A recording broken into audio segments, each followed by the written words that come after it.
Welcome to the Johnny Dell Football Academy podcast on the channel that's trying to answer the whys and hows of the game by talking through and dissecting game film and diving deeper to explain why the X's zig and the O's zag. I am Adam Marino, joined by Mr. Johnny Dell, and we are reminding you, as always, the most fun way to watch is on YouTube, where we go live. There you can comment into the live show. Be sure to hit the notification bell and turn on your notifications so you can be a part of the conversation. We also stream live on Facebook and X. Also, the audio versions are always found on Spotify, Apple, wherever you get your podcasts. Now, if you are live with us in the chat, it's probably because you are subscribed, you've hit the notification bell, and turned those notifications on. So, when sharing with your friends, be sure to let them know. We also love to hear from you outside of our live show. Email us at jonnydelsfootballacademy@gmail.com, and you can always check out the website jfa49.com, as it is the most fun way to support the channel. Also, the way we boost the chat and boost the algorithm is to type out hashtag JD49. Happy Friday. If I cough, just so you know, yes, I am affected by the Canada fires. It looks like LA smog outside my window. Air quality very low. In case you were concerned for me, if you don't know and haven't heard what happened, Canada is on fire, and so it is affecting Indiana, and I live 40 minutes from Michigan is where I'm at, and I'm 20 minutes from Ohio. So I'm tucked in to, man, my voice even feels, it's really weird how air quality like really affects you. It's really wild, honestly. But 20 minutes from Ohio, 40 minutes from Michigan, northeast corner of Indiana, and it is really bad. Like really bad outside. It's wild how far we are truly from Canada, and it still affects us like that. It's definitely weird, like Twilight Zone weird. But I'm okay. I'm good. Fired up for these rookies getting close. Yes, as Hugh Wilkins says, getting close. Rookies are about to report. We're going to talk all about it. We're going to find out who has, who's going to make the biggest impact. I also want to tease a little teaser, because I was talking to Johnny before the show. Kyle Shanahan's offense. This is your reminder to make sure that you think about, if you have not already, subscribing to the website. The more people that are on the website, it really helps Johnny out as far as making these videos that you guys have grown to know and love. So thank you to those who have joined. Remember, also in the show notes here. So Adam, I'm going to cut you off for just a sec, because I'll let you finish that, because I got to go let an exterminator into the other building real quick. Okay, go ahead. Do your thing. Oh, you got to love being live on YouTube. So as I was saying, this is a perfect time, as Johnny has left the building, to see in the show notes. So it says starting a series on what makes Kyle's Shanahan's offense so hard, blah, blah, blah, blah, blah. If you look down, then it says the JDFA merch store is now live. So if you click that, which now might be a good time to do that, you'll see many of the things. We're going to have Johnny display one of his shirts, because he's wearing a new one that I know he will want to show. So, Mike B says, what is it with CA being on fire? Either Canada or California, huh? Yeah. Wow, Chuck, in Virginia, smog is down there. That is wild. Yeah. Canada, man, thoughts and prayers to the country of Canada, our neighbor up north. So back to the show. Johnny is back now. I'm back. We're going to talk through that. Those wildfires are no joke. I grew up in Oregon, and oh, sure. So yeah, every summer that was our air quality. It was smoke everywhere. When you wake up and it's in your throat, I'm not used to it. I'm really not used to it. Yeah, it's rough. Lots of outdoor stuff being canceled here in my city, and It's just crazy. Johnny, do me the honors of doing this if you, because we just Oh yeah. teased it. I teased it while you were gone, so please do us the honors. Yeah. If you know, There's you the know. new. Clark, there's Clark in the end zone. Caught by Oh, Clark.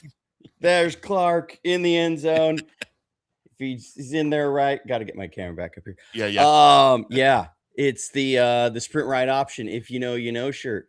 It is now live on the merch store. It's in the Yep. description there. That's Mike what we just B talked says about. he got his Wednesday. Hope you love it. Which one did you get? Did you get the sprint ride option or the Super Bowl 23?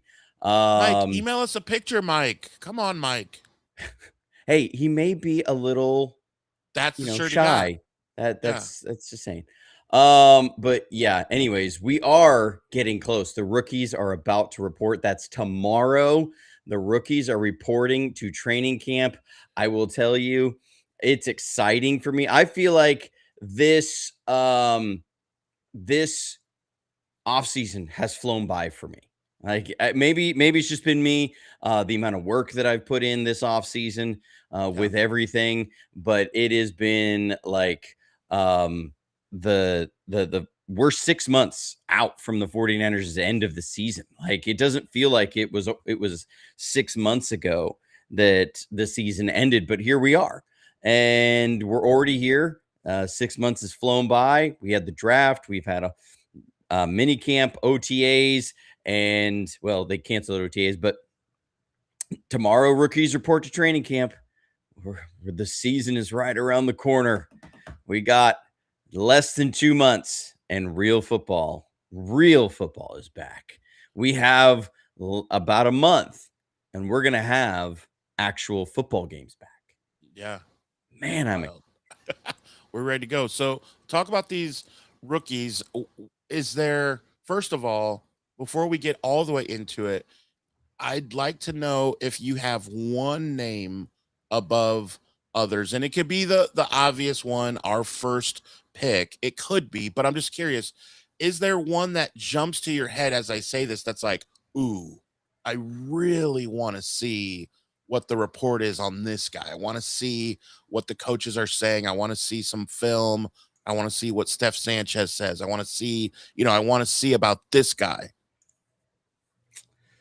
I think the guy I'm most excited to see out there from that perspective, and it's not even because I necessarily think he's going to have the biggest impact on the year. It's because of the reaction by fans of when he was drafted and pundits of when he was drafted, the negative outlook. And I love this kid so much. I think people, if you've watched the channel, you already know who I'm about to say. But I'm really excited to see Kalen Black out there. That Kalen Black, I think, is, for me, of He's a any of the steal. guys. He's truly a steal. I don't know if steal is the right term. I think he was right where he should have been drafted. I think the thing for me is that looking at the guys who they've picked over the last number of years, this one truly, as a rookie, has the best chance of actually getting on the field and making an impact this year. Now, is he going to make the biggest impact of these guys? I don't think so, unless Christian McCaffrey gets injured, which, Lord willing and the creek don't rise, that doesn't happen. But tell me you're from the South without telling me. That's not actually saying that I heard in the South. My band director in high school used to say that all the time. I grew up in Oregon, so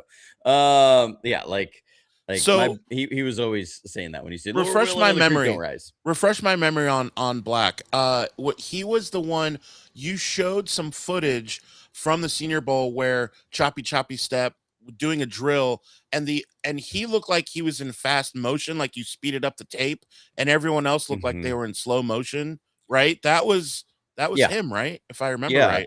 I mean, he caught my eye at the Senior Bowl. I had no idea. I don't watch a lot of college football. I just don't have time. Well, especially not IU during the season.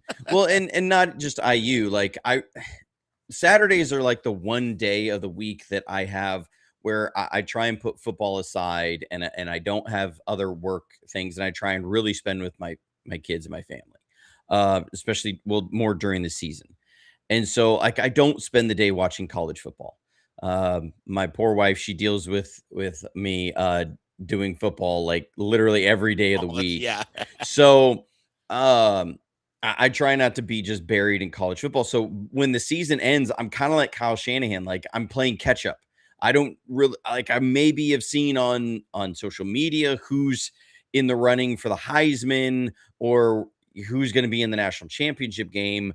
Very rarely do I really know who's done well and who the players are. And so I'm kind of getting back into it, try and play catch up. And I'm watching film during the Senior Bowl. I'm at the Senior Bowl. That's one reason it's another good time to have away, is that I get several hours each night just to watch tape on different guys. And so I got to the Senior Bowl and I saw this kid, Kalen Black. I'm like, wow, this kid is super twitchy, super explosive, really impressive in the passing game. And so like when people are saying now that Christian McCaffrey or Kyle Juszczyk are, just player speak, team speak about Kalen Black, and they're saying he's super twitchy, he's super explosive, I think he's really going to surprise people in the passing game. I don't buy that, because I go, that was my impression of him when I first saw him. And so I go, I think it's just, they're being honest. Sometimes you do get like you have to hunt for player speak. A lot when you hear man, he's just working on getting better every day. Right. You hear that one, that means I don't have a lot else good to say, but I'm going to say that he's working on getting better every day. Because that's technically true. They don't feel like you're not lying. You're not lying. Kind of it's true. Yeah. But when they can stop and then name out the traits or the abilities or specific things that are that tells you something. So I'm excited to see Kalen Black, because I think it's going to kind of, okay, I'll just be honest. I want to shove it in the nose of the haters. That's what I really want to do. Okay. I want to take a victory lap. Johnny. I am being petty on it. That's why I'm most excited to see Kalen Black. Johnny Petty Football Academy. All right. So let's dive in. Where do you want to start? Offense, defense? What do you want to talk through here with these? Well, I think I'll start with the guy I think is going to be the third most impactful player this year. Because I'll just say I don't see the last three guys we picked as being impact players this year. I think they're all projects. So like I'm not going to have Ephesians Priceock on this list. I'm not going to have Jaden Duggar on this list. And I'm not going to have Enrique Cruz on this list. Those guys are all projects to me. They're guys that are clearly at least a year away. Now, there is some chance that Jaden Duggar could be a rotational on the line linebacker if they feel a little bit better about his upside and development and where he's at compared to Luke Gifford. Because that's that role that's who he's really competing with a spot for and playing time with. It's not gonna be Nick Martin. It's not Dre Greenlaw. He's not competing for that spot. If they're going with a third linebacker and they want to put that guy on the line, kind of like KJ Wright in a 4-3 under, that's the role he's looking to get on the field at this year. But as far as outside of that, I don't see him ready to take on anything like that at all. So he's maybe a small role player this year. The other two guys are special teams / practice squad. I really think Enrique Cruz is going to be more of a practice squad guy, and long-term development. So those three guys are off the board. So from there, we're left with, Dejon Stribling was the first pick. Then you got Romello Height, then Kalen Black, then Grayson Halton, then Carver Willis. So it's those top five guys are kind of who's going to be the most impactful out of those five. And I'm going to go top three. And as much as I love Kalen Black, he's not going to make it in the top three. Just because I don't think, unless Christian McCaffrey gets injured, he's not going to see depth chart. Yeah. I don't see him getting more than about 10 snaps a game. If he gets 10 snaps a game, probably 10 snaps a game is his ceiling. If Christian McCaffrey's healthy. So maybe 170 snaps, that's not enough to really be impactful. So if I'm saying the top three, the first or third, I think third most impactful player,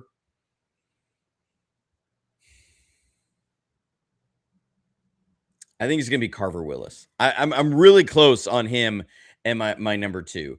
But I think Carver Willis will be the third most impactful. Now, the caveat here is he's got to win the starting left guard job. Right. So let's go through that. Let's dive deeper into that then. Well, So how do you see that playing out? I see it as him coming in, and they're not going to give it to him at all. They're not even going to really mention him being kind of like with Upton Stout. Like Upton Stout came in, and it was pretty clear from like 3 days into training camp that he was going to be the starting nickel. Even when he got hurt, like it was pretty clear he was going to be the starting nickel. Even when Chase Lucas had a phenomenal preseason, they wouldn't say it. But it was just so clear from the reps that they were getting in training camp that where he was positioning himself, that he was going to be the guy that they had as their starting nickel. But they never want to give these guys anything. They want, especially during those first 4 years, like they want guys to earn every last thing that they have, and it should be that way. The NFL should be a complete meritocracy, and so they'll talk about him like he may have an inside track, but he's got to keep grinding, or these other guys are gonna leapfrog him. That was never going to happen with Upton Stout. They were willing to go through the ups and downs of him as a rookie because they believed in what he could be as a nickel player. Yeah. So like I think Carver Willis is going to be a similar thing, that they envision him as the starting left guard. They've got some vets there if it falls apart really quickly. You got Connor Colby. You want those two guys competing, and you want them pushing each other, and you want them working in their off time on the footwork and the hand placement. You want all those things. So they're not going to say that he's the starting left guard, but I think he's going to be your week one starting left guard. Now, why I think that isn't as big of an impact is rookie year. I'm not looking for him to be an all-pro left guard. You still have Trent Williams there. You still have 3 other guys, center, right guard, and right tackle, that are going to have as much. One single offensive lineman will be impactful because it just takes one guy to screw up. And if you're one of the 11 starters, you're going to have impact. That's just the way it is, for sure. Yeah. I mean, he's going to have impact, but is it going to be, he's now responsible for us scoring 6 more points a game? Like, he's not that kind of an impact player, but I think he's going to have an impact this year, and he's going to be a major cog in the 49ers' machine. And I think he's going to be a very good player. There's going to be ups and downs. There always is with rookies. Sure. It's never just all pro all year long. So that's who I think will be. I think he's going to be your number 3. All right, number 2. Number 2. And people will probably be a little irritated with this if he's number 2, because he was our number 1.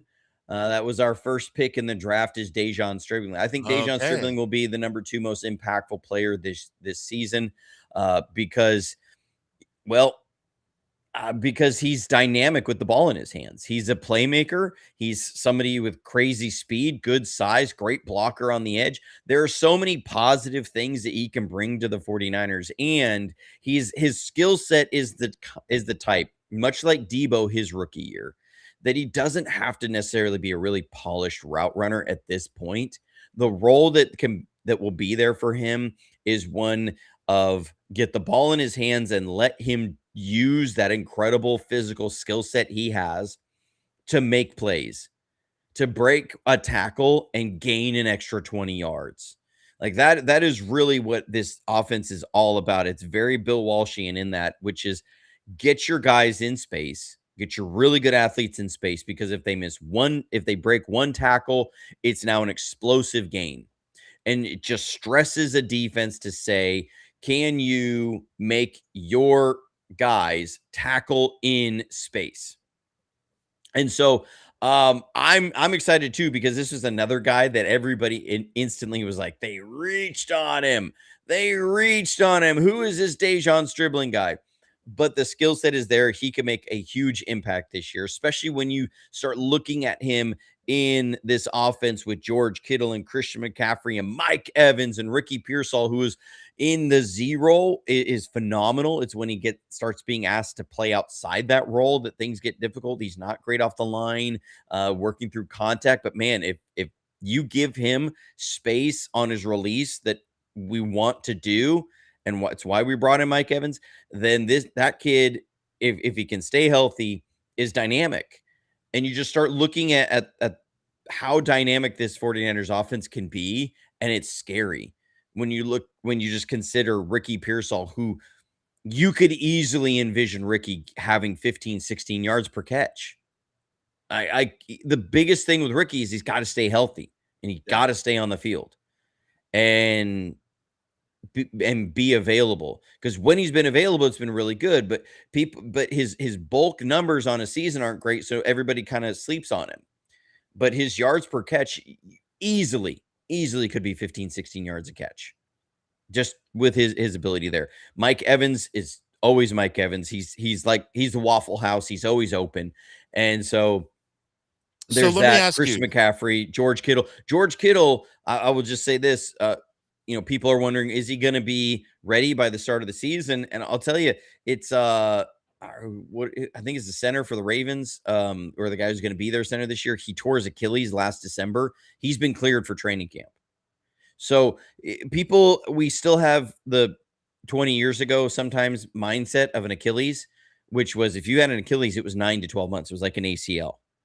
And the reason why was because the old surgeries that they had for an Achilles was they were going to pull the Achilles down. They had to open up the back of the ankle with a big incision and suture the Achilles to what's either left of it, or put screws into the heel bone. That would be another reason why they had to open it up, and then put the sutures to the screws and all that to bring your Achilles back and everything. It was big incisions. They took longer to heal.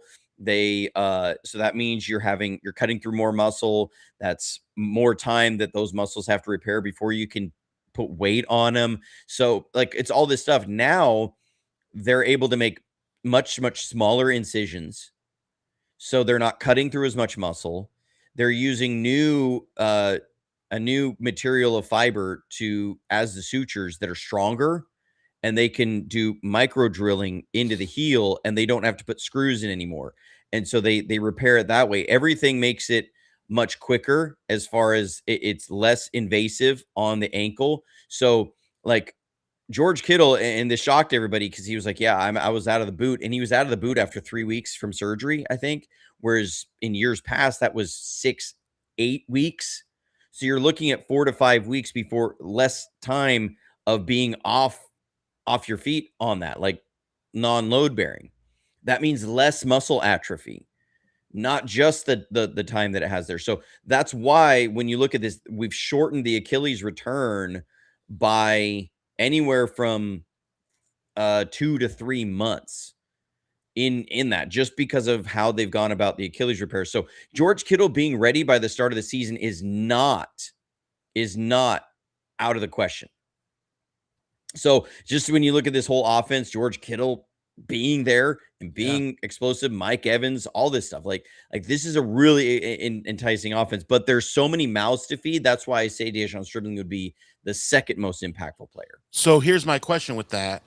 Do you wish that he would be number one? Because that means he'd have 15 touchdowns, 850 yards at the very least, and 75 catches at the very least.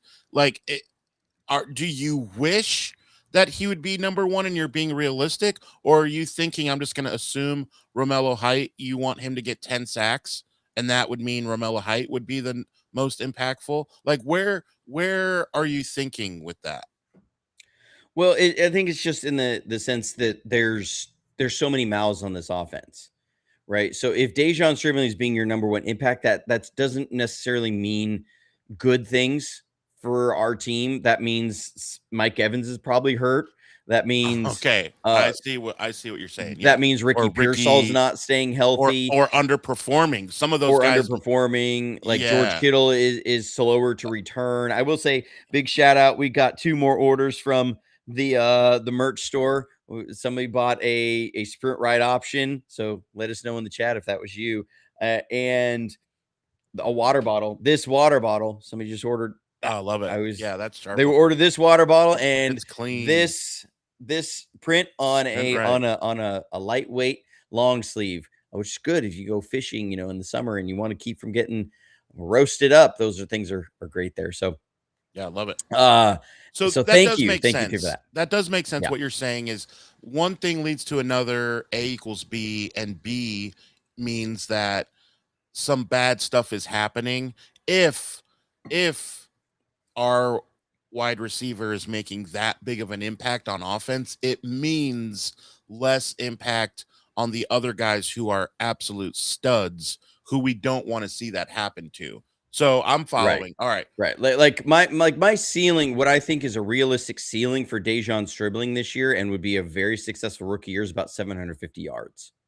If he's getting more than that, that's a problem. Just think back to Debo's rookie year. Okay. He was pressed into playing because Pierre Garçon had he couldn't actually play. If you remember that back to that 2019 training camp, Debo was originally 3rd or 4th on the depth chart going into training camp, even though he was a 2nd round pick. Right. The reason he got a lot more playing time was because one, Dante Pettis had really fallen out of favor. They didn't like the way that he was preparing. Pierre Garçon was supposed to be a guy, but he had the neck injury and he never really could come back from that. And so Debo started 11 games. He did not start the entire season. And but he was still getting playing time in a lot of others. Debo had about 800 yards. And so like I look at that and I say, I mean, that's still really good for a rookie. But it feels like he had a big impact that year, and he did, but it was still like, so if you look at our offense and you say Dejon Stribling gets 1,100 yards, who's not getting yards? Who like what happened that year for that to happen? Unless Brock Debo, throws for 6,000 yards, right? Like I'm going, okay, you're gonna get you should get 1,000 yards from George. You should get 800 yards from Christian McCaffrey. You should get 1,000 yards from Mike Evans. Okay, we're at 2,800 yards right now. Ricky Pearsall, you should get 1,000 yards. You want like sure, that would like I think we would all be a little. I think we would all be a little upset if he wasn't. And then you look at all the different tight ends and Juszczyk and your number 2 running back, and you go, okay, 500. Do you have Demarcus Robinson and Jacob Cowing? Like you get in there, unless Brock's throwing for 4,800 yards. Like there's not so enough, that's what I mean. Like you start putting these numbers together and you say, okay, somebody's having a down year if Dejon Stribling is getting 1,100 yards. So I like a ceiling would be 800. I think a good impactful year for him would be about 500 yards, 600 yards on this offense. You do that, I think that's gravy. That means Brock's probably throwing for 4,200 to 4,400 yards this season. So which would be phenomenal, and add in about 5 or 6 touchdowns. Like that would be a great rookie year for him with this offense. So I would be absolutely thrilled with that. So that's why I say he's going to get like, it might be, you get 1,000 yards, you get 1,000 yards. Everybody gets 1,000 yards. Oprah on the Oprah show today. I mean, for real though, like Mike must be old. Only the old people know Oprah. Yeah, that was years ago. But I truly think like if George Kittle's not getting 1,000 yards, what are we saying about George Kittle at the end of the year? We're saying, well, the Achilles, he's slowing down. He's not okay. If Ricky Pearsall doesn't get 1,000 yards, we're saying this guy has not lived up to what we expect of him. He's not there. Johnny, did you see the rating Madden gave Kittle? It was 94, 96, highest rated tight end. I mean, good for them with Madden. He's the people's tight end. And so like I look at, okay, if if Mike Evans only gets 800 yards?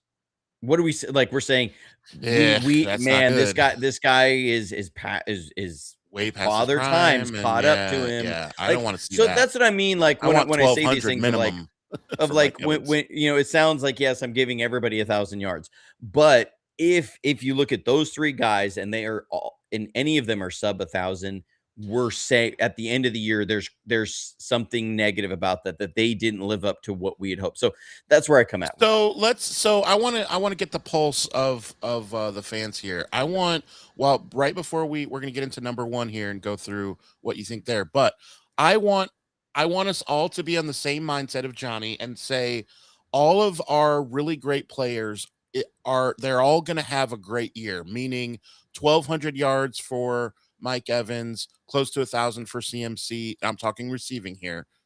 Close to 1,000 for CMC, a good year for Ricky, 1,000 yards. Okay, if everyone does their thing, Kittle, Juszczyk, everyone, what is a good realistic number? Type it in the chat for our rookie. I'm going to say around 800, 7 to 800 is for me thinking through there's only so many yards to give out. So I'm going to say between 7 and 800, Johnny, and let us know, let us type in the chat what you think. I want to see what the general consensus is. Johnny, what is your answer? And then let's go to our number 1 impact player. All right, sorry, I was looking at a security camera over here. What was your question? What was the first part of your question to me? So I just want to know numbers wise. I say 700 to 800 yards is a good number. If everyone eats, if everyone gets their normal, really good Well, then yardage. I think it's what I said. I think 550 to 650 Okay. is my sweet spot with um an inordinate amount of touchdowns for those money yards. So 6 to 7 touchdowns. Okay. I love that. So in the chat, I'm saying throw in your number that you want this rookie to get, assuming that everyone does very well. So Mike B, 600 range, more of a third and Jawan. Debo and BA were both around 750 and in offenses with less mouths to feed. Yeah. So 500 to 600 is what New York Niners. Yeah, Yeah, I like it. because We're in the remember, same mindset, I think. Ayuk came in after they let Emmanuel Sanders walk, and so when Oh Ayuk was man, coming in, he was meant to be Emmanuel like Sanders. he had a clear role, and so Ayuk had 750, I think, his rookie year. Debo was 800, but again, those were two guys that there weren't as many. Debo, there was supposed to be some established mouths, and then there weren't. Um, Whereas Ayuk was coming in, he was meant to be the starting X receiver. And Dejon Stribling is not meant to be a starter as far as either X or Y or Z this season. So that's where I come at. Like he's gonna have, I think, if everything goes to plan, less production than those two guys. I think that's just realistic. So I love Strawberry reminds us in 2023, Ayuk had 1,400 plus, Kittle had 1,000 plus, Debo had 900 plus, CMC had 500 plus. If you substitute Pearsall in there has 1,200, Kittle has 1,000. If CMC has 500 plus, that leaves Stribling with about 6 to 700. Callie agrees. I think everyone is on point with what Johnny is saying. I think I shot a little high, and that's fair.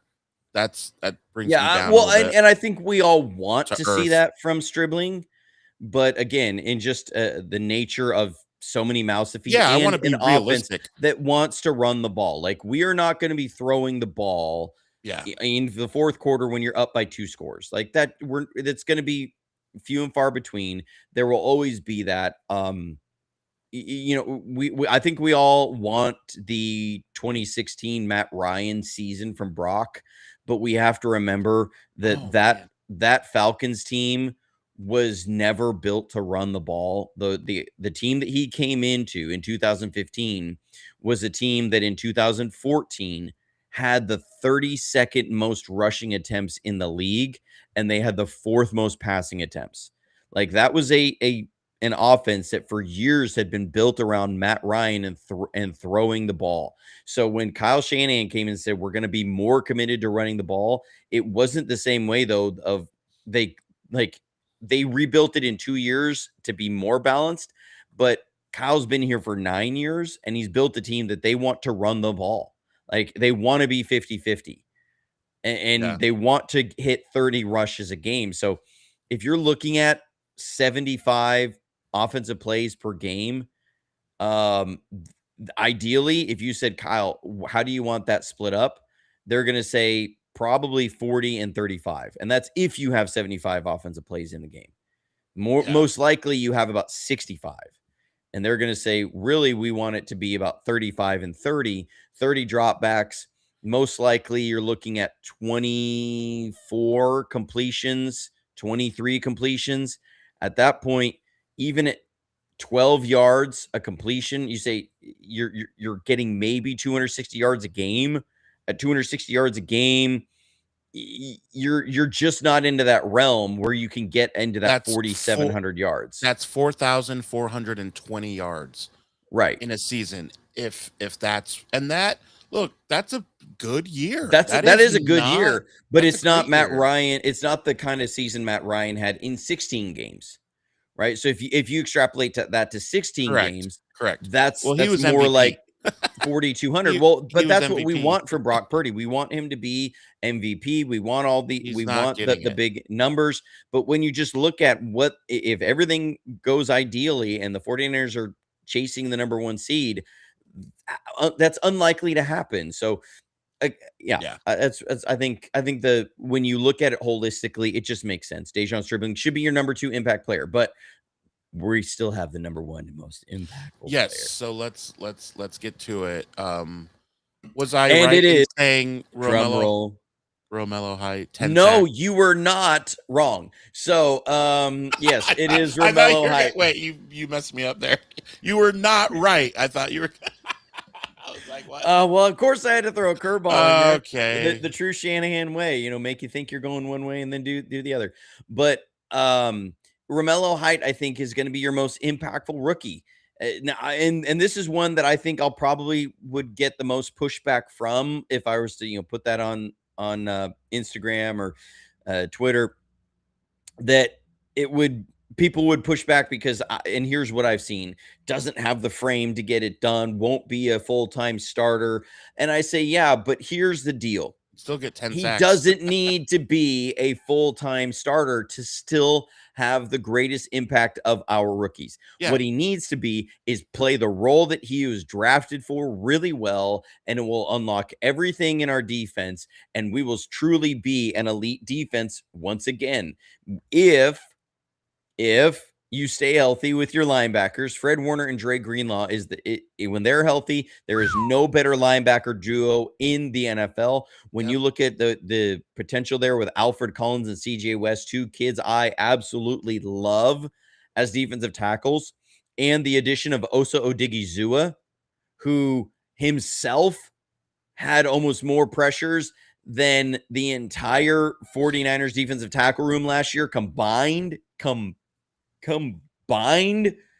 a return of Nick Bosa, that you get that pure speed rusher on the other side. 8 sacks from him, 30 pressures. This is a top 5 defense. That's what's going to happen there. And you are looking at the 49ers, once again, people sitting there, they're not going to be there's always going to be concern about Myles Garrett, but there's going to be less concern about Myles Garrett and how are the 49ers going to get offensive production against Myles Garrett. It's going to be how are the Rams and the Seahawks going to continue to have production against the 49ers against this defensive front. Remember, the biggest differences between the first meeting against the Seahawks and the end of the year against the Seahawks was that our defense was gutted by the time we played the Seahawks the second time, and our defense was on the field for long drives, and you couldn't get the ball back to the offense, and the offense kept having to try and press.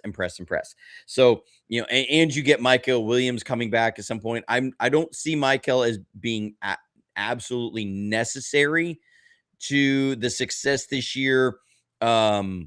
as early because Osa Odigizua came in, and the guy that I think everybody's forgetting about, which was Keon White, who they drafted or they traded for last year. I think Keon White's going to be a big surprise this season.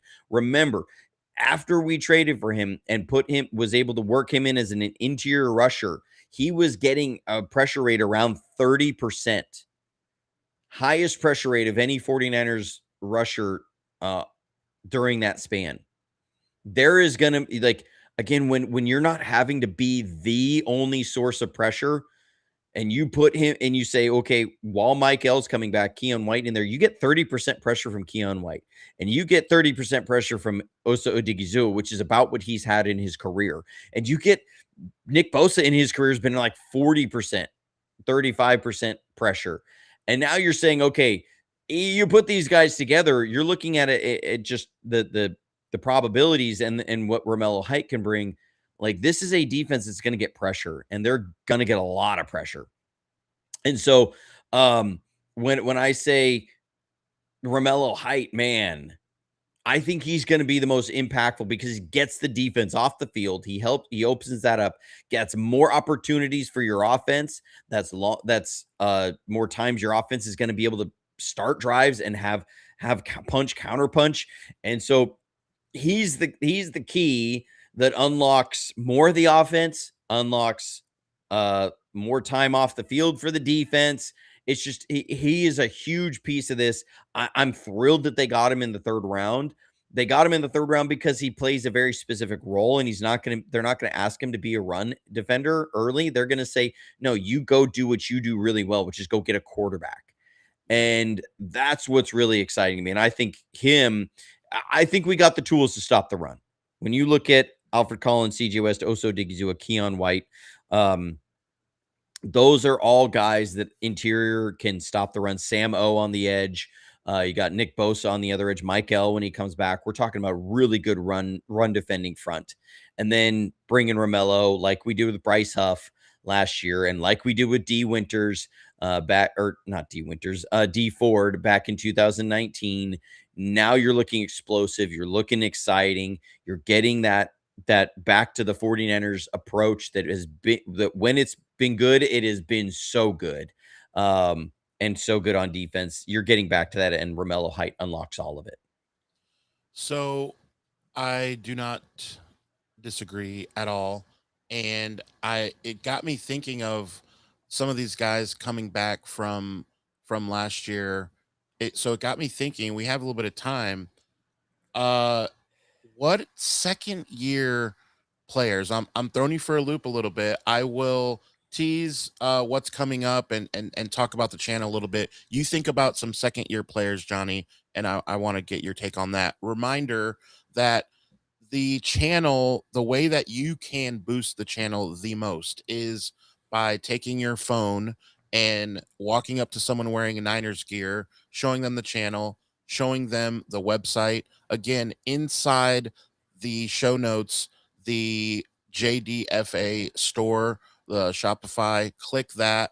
That gets you the t-shirts, all of the gear, all the different cool stuff. I got some coming as well. Thank you to those that are members of the website. Also, we are going to still talk through Kyle Shanahan's offense that is coming very soon. So make sure you hit the notification bell. We have talked about impact rookies, and it got me thinking, Johnny, about second year players. And I want to start with, hopefully you've got some thoughts there. I want to talk about CJ West, and that's a player that jumped out to me. We were talking about IU football earlier, and we were talking about defensive line. What are your thoughts on CJ West? Real quick sidebar with Scott. You say lots of reasons to be hopeful listening. I will say, one, I am generally more of a positive person. That's just how I tend to be in life. I want to be more positive. There's a lot of negativity out there. I will say the other thing is, after the season, I think there was a lot of undue negativity. This was a team that went 12-5. Beat the Super Bowl, being horribly riddled with injuries. And you go back to that in week 1 against Seattle, people will be like, well, it was a tough game and all that. It was a tough game and close game because Jake Moody missed 2 field goals from 30 yards and in. It should have been 26-17 with when the Seahawks were getting the ball back in the second quarter. Like, this should not have been a close game at all. Like, it should have been a 2-score game there at the end. But I will say with CJ West needs to get through training camp without an injury. We got to remember CJ West missed, what was it, 2 weeks of training camp last year? And those were really important reps for his development. He was just a little bit behind on the footwork, on the hand placement of playing within the scheme. He needs to, much like this is a recurring theme with everybody from last year's training camp. Like, they got to get through training camp healthy because it was like everybody got hurt in training camp. But it's true, especially with the young guys who are learning details of the game and their position. So CJ West, there's huge potential there. I mean, his tape at Indiana was phenomenal. We went over his tape. This kid has major upside. I mean, like, he reminds you of some of the really good defensive tackles throughout the history of the league, with the way he can move, with the incredible power he has. This bull rush is phenomenal. But he's got to be able to put it all together. Alfred Collins, his physical tools are just incredible. The arm length, the strength, his ability to move with his size. I mean, these are guys that have high ceilings, but they got to reach their ceilings. Now, as far as the player that I think we need the biggest jump from in his second year, I'm going to go with what Kali says. I'm going to say Marquis Siegel. Marquis, because it's kind of like the baseball term of wins over replacement, is that it's not always even as much how good are you, it's how much better are you than the drop off to the next guy. You know, if Alfred Collins doesn't make a big jump, we still have, you have a CJ West there. If CJ West doesn't make a huge jump, you still have Alfred Collins there. You still have Osa Odigizua. You also, you have Grayson Halton coming in as your draft pick. Like, I'm not as concerned about the drop off to who's behind you and who you need to beat out. Marquis Siegel, I feel like he needs to be able to come in, and he's got to supplant Jair Brown. I think we have seen Jair Brown for who he is. Now, I will give him the benefit of the doubt on this, that he's had 3 different defensive coordinators in his first 3 years. So this is his 4th year. This is his 4th year, and it's his 4th defensive coordinator. So I'll give him a little bit of benefit on that. But to me, that still doesn't fix the issues of really bad tackling in space, slow trigger against the run, and not enough awareness in the passing game. So, like, I just see a middling safety. He sits there and says he's top 5. I haven't seen anything that says you can be a top 5 safety. The closest thing we had was the couple picks he had last year. But those are flashes of what might be there. The overwhelming majority says this is a guy who I'm not certain he's going to start on 25 teams in the NFL. That's tough, man. And so, like, he's somebody that I think on any team, anybody is looking to upgrade over him. That's just how I see him as a player. So for me, it looks like if we want to take the biggest step as a defense from a second-year player improving, it's Marquis Siegel, because he's got the traits to be a really good safety. I mean, crazy good range, good acceleration, quick trigger against the run. A lot of things that, like, the issues that I don't like with Jair Brown, he brings. And so I really like, I really think that he's the guy who can elevate this defense as a second-year player more than anybody. So, super chat time. And I believe that we should have, thank you, Scott, for the super chat.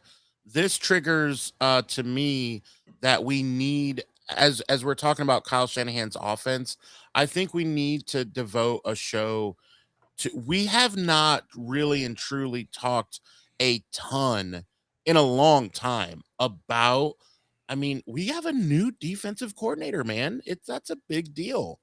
So let's get into the super Yeah. chat, and I think we need to um get further into it. But for now, for the super chat, he asks, Salah is known for developing defense. Will Morris be a drop off, or will it just mean that he just does it a different way? It's not necessarily worse, but just different. I mean, Raheem Morris has a decent track record for developing players and getting good. I mean, I know he's got all the legal issues, but you look at James Pierce last year, guy had 10 and a half sacks as a rookie. And and Adam's old buddy, Jesse Bates, he played Stud. for Raheem Can you Morris. imagine if And we got Jesse Bates, dude? We were talking about Siegel and talking about Jair Brown. Can you'd you have to get him on imagine? the show. Like, you have to get him on the show somehow. You've got to dig up that number and be like, bro, we got to get you on here. I think you look at what Raheem Morris did with the defense there in LA. Like, he did a lot with their defensive backs. They had Jalen Ramsey that everybody knew about. The rest of their defensive backs were considered pretty middling. They won a Super Bowl. So they had a really strong defense. They took it to everybody down the wire. So I look at it and I go, I don't think it's necessarily going to be a drop off. I think Raheem Morris is a phenomenal coach. I think he's a great coach. I think organizationally, maybe not great as a head coach, which is why I really like him as our defensive coordinator. I think his track record and what he's done with the players, and when you kind of look at how he goes about his business, it's been very positive. The hard thing I have with saying, okay, we need to do some shows on Raheem Morris, that's going to take until we get into the season and we see his defense, because he's been a multiple defense over his tenure. He's used a lot of the same principles, but like, you go back to his defense in Tampa, and it was a very much a Tampa 2 based defense. Now, he ran a lot of Rip Liz cover 3, like what we based our cover 3 out of. He ran a lot of quarters. Did that a lot of cover 6 there with LA. It was a very quarters heavy with Atlanta. What the thing with Raheem Morris is that he does what a lot of good coaches do, and he uses tools to put his players in good positions, meaning he keeps his defensive backs in positive leverage. He makes sure run fits are good. He tries to make life hard for a quarterback, making them diagnose things pre and post snap, moving things around. Like, he doesn't just sit here and it's not going to look like Sorensen. It's not going to look like Steve Wilkes. It's going to look closer to Robert Saleh than anybody. But what's it exactly going to look like? I don't know. And we have to wait. And we're not going to even fully see it. We're going to see like the base first week of training camp kind of defenses all the way through preseason. We'll get some looks at some of the fronts that he's going to use, I think, more. We'll really get an idea when the season starts in that first 3 weeks. We'll start to see what it is. By the end of October, we should see an identity for the defense. So there's not a lot we can get into that with now. But I think as far as developing players, I'm excited with what he can do with our safeties. I'm excited for Malik Mustafa under him, who's now got a full real off season, the first one of his career in his third year. Because remember, rookie year was shortened off season. That's why that second year off season is usually so important, because that's the first opportunity players have to get into the off-season program, which isn't just about training. They do on-field drills. They work on their footwork. They work on all the details of playing their position. They do all of that during that time. So, like, this is the first year he's going to get that. He was rehabbing from his ACL last year, and then the shortened rookie year. So I'm excited. I think we'll know a lot about Raheem Morris by how good Malik Mustafa looks in September. Yeah. because he needs to look really good. And then we'll be saying, Preseason. oh, okay, Renardo Green, you need to look really good. That's another That guy. opening Yeah. of September. Yeah. I think those guys will tell you how good Raheem Morris will be at developing players. I love it. I love we had some little extra time for a little bit more banter, talk through a couple more guys. Again, remember to hit the on the link here for Johnny's Shopify store for all the gear, all the different things that you can get there. Very, very cool. And also big thanks to those who are members.